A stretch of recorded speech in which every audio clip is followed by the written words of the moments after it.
So one of the other things we wanted to talk about today was books, because we've talked about books kind of off and on. We talked about them a few weeks ago because Dave and I put some out, and we said, "Hey, let's talk about books that we like that influenced us that we didn't write." So while I will tell you the best books in the bar industry are the two behind me and the three that Dave wrote, which are also behind me right over there, we're not going to talk about those today. But who would like to start with a couple books that really impacted you or influenced you over the years? I can Think start. Aoife or Cliff. Yeah, go Aoife.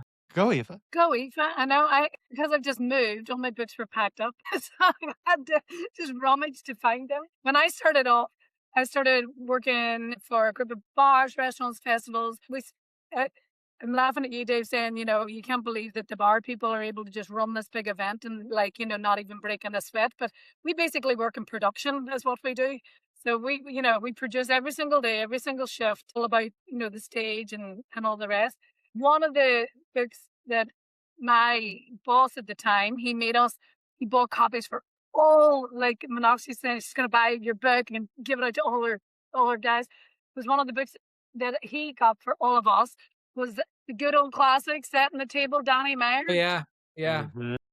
So my boss actually, Meenakshi, you might want to do this with Dave's book when you get your copies. My boss actually highlighted and underlined every section of the book individual to the manager that it was, in reference to and what they needed to do. So yeah, and then we'd have like sort of book club once a month on Setting the Table and how we were able to implement like Danny Meyer's service and hospitality practices into the restaurants and into the bars.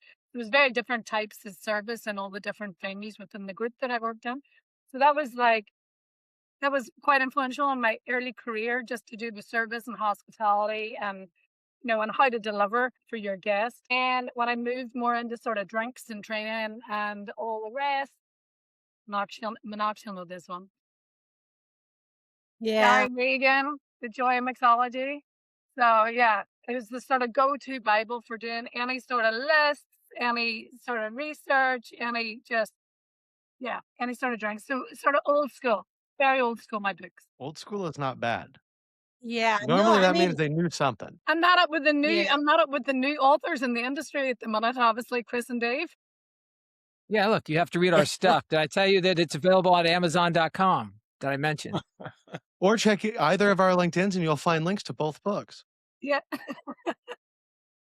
Smooth, Chris. Cliff, how about you? No. Yeah, so I read Setting the Table. I mean that was fantastic. It was a little bit too long for me actually, but I mean one thing I remember from that is we use that expression a lot, constant gentle pressure.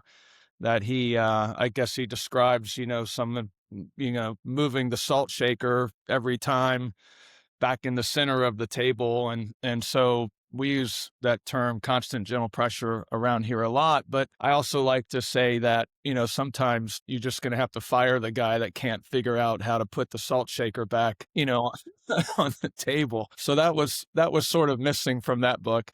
I at constant gentle pressure, yeah, but 4 or 5 times, I'm sorry, guy, you're out of here. I don't know what it takes. So I wasn't a beer guy when we started this, and 10 years ago we were just a craft beer bar when it was all kind of happening. And there's one book I don't have around here that I learned. It was more like the kind of a archetypal type beers, and it took you through the whole almost tasting profile of so many of these beers that you can get in the store. So I don't have that book, but I have this book, and I absolutely loved it because I am completely ADD, and it's actually a cartoon. I mean, it's a cartoon of beer, and it takes you like a guy is going to the convenience store and he doesn't know what beer to choose. And so it takes you through the whole process of when beer was created, back in the caveman days when they're finding honey that's turned into, mead. And then it goes all the way through to the current beers. But I absolutely loved it. And anybody that needs pictures to go along with verbs and nouns and everything else, I absolutely loved it.